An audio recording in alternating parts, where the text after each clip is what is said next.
Hey everyone, Davey here, back again to review another episode of The Walking Dead in its 5th season, and this time it's for episode 4, entitled Slabtown. And like I've stated in last week's review for that particular episode, I was going to say that, ooh, it looks like this time we're going to see what happened with Beth, we're going to see how Carol and Daryl break them out, and we're going to figure out where she has been this whole time, who took her, and are they gonna make it out alive?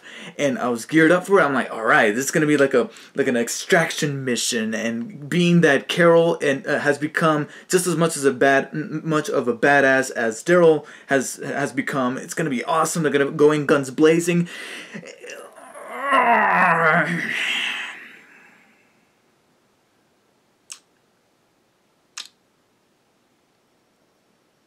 That right there pretty much sums up this episode, because I can safely say, and I'm pretty sure some of you will gladly agree, that this is probably the weakest episode of Season 5 so far.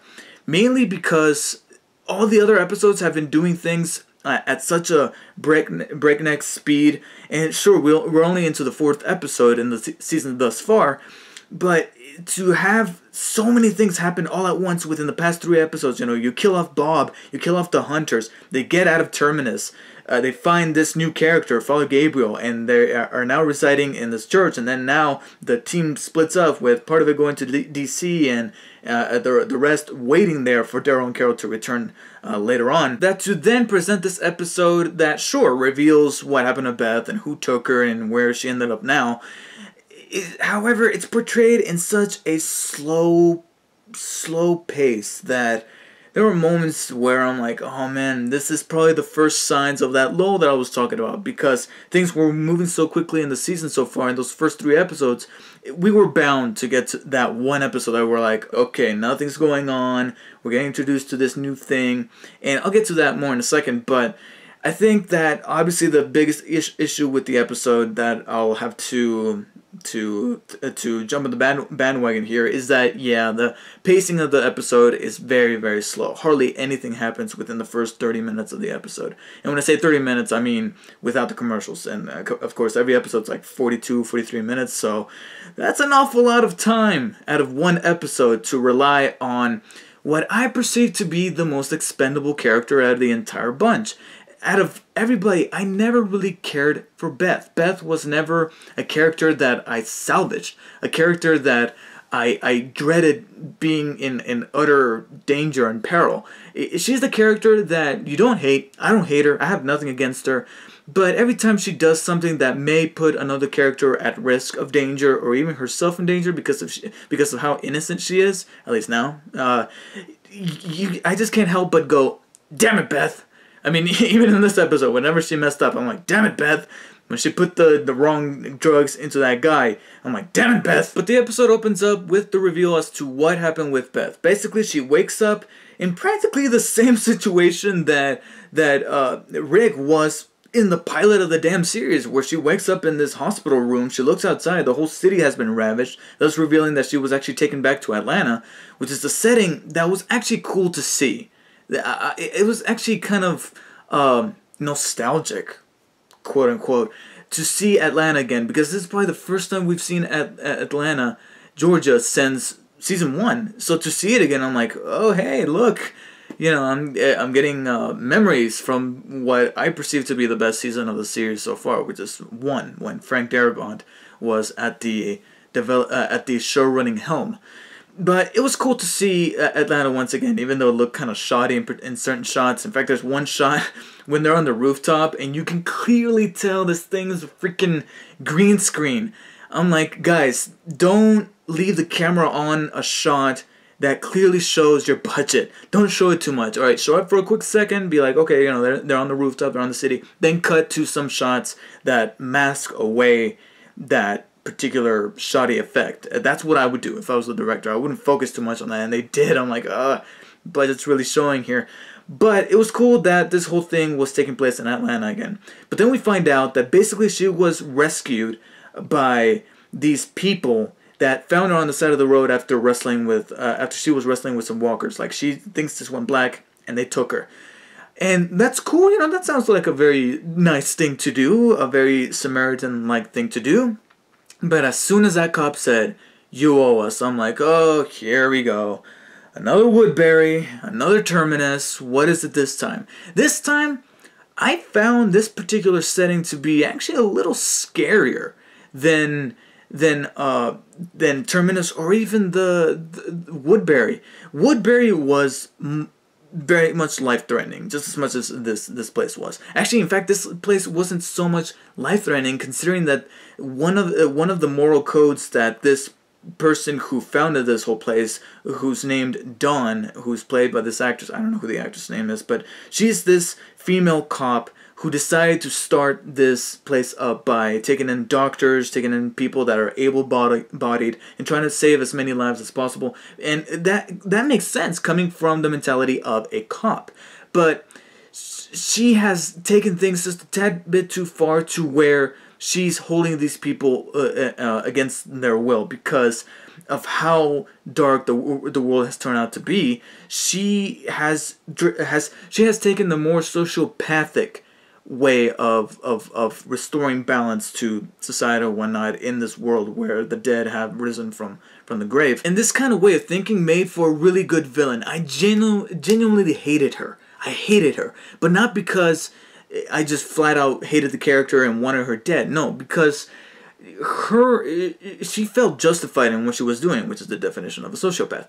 So it made that character much more complex and interesting rather than a two-dimensional mustache-twirling villain that I hated because they were two-dimensional. I love to hate this character. I'm supposed to hate her, but she has this reasoning that I can't help but go, if you could just dial it down, you could make for a good character, a protagonist of sorts. But instead, you just have to take it that extra mile. And that provides a much more fascinating villain than what we got in the early days of the Governor. Not so much the later stuff, because like I said, one of my favorite episodes of season 4 was the one that just focused on the Governor, where he finds that family and whatnot. That was cool for the Governor in his last days. But here, right off the bat, we get this complex yet very bitchy villain that like I said, I genuinely love to hate. The other character that I hated, not because they were complex, but because they were just so two-dimensional and very routine, was that other cop that had the hots for Beth. I'm like, okay, come on. And that's where this episode did fumble, where it had some familiar places, some familiar tropes in The Walking Dead that we've seen so far, whether it be that cop or the structure of this place. Even though I found it scarier because these people will keep you alive, but they'll go through some kind of disciplinary system that you're like, you know what, just kill me.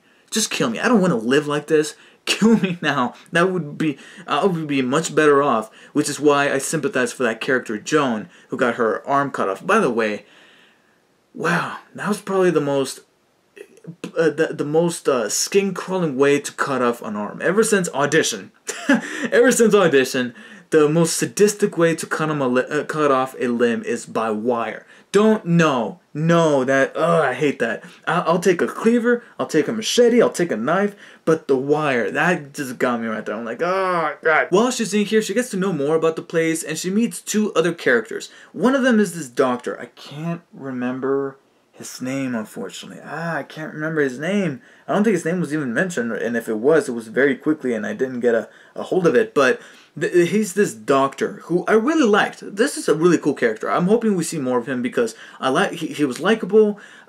He made the things that he was saying made sense, and he provided somebody that Beth can be like, okay, finally I found a form of a kindred spirit in this guy.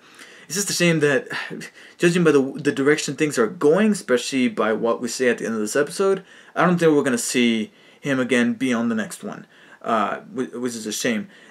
Same thing goes for this other character, Noah, played by Chris. Alright, I could easily tell it was Chris from Everybody Hates Chris, the younger version of Chris.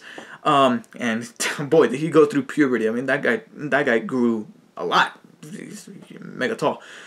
But he was in this episode, and he was also another kindred spirit that Beth took to liking, because he was just like her, and I thought his backstory was also kind of nice, and I liked him.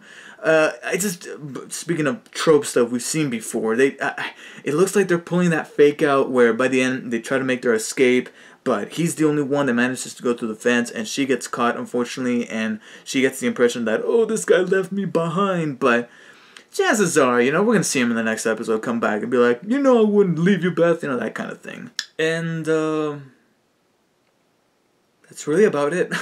I mean, I'm trying to recap the entire episode in my head right now, and I can't think of anything that stood out for me besides just focusing on this Beth character. I mean, I appreciate that there was that brief scene where when we not only go back to season 2 of how Beth tried to take her own life when she was going through that depressive stage, where we were just like, oh my god.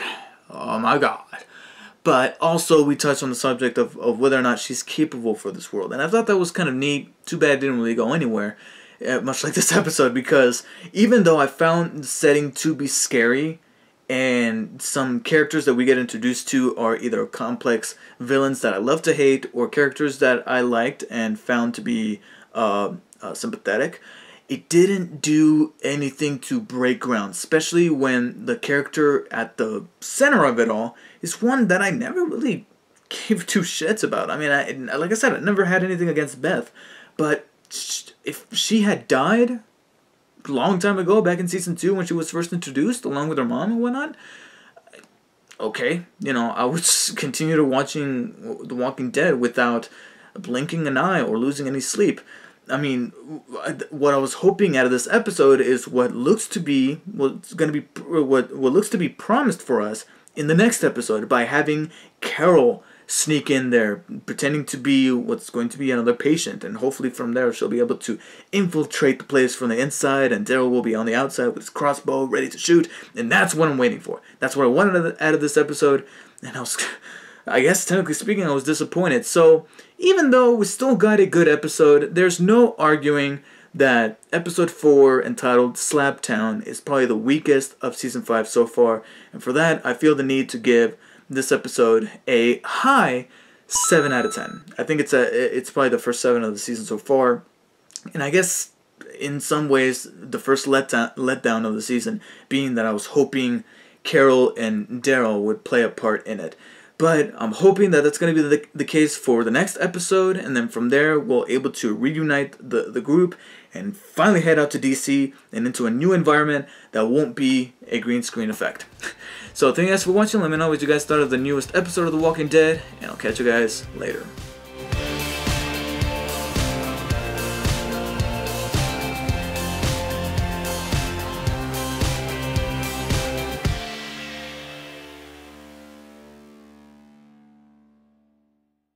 Damn it!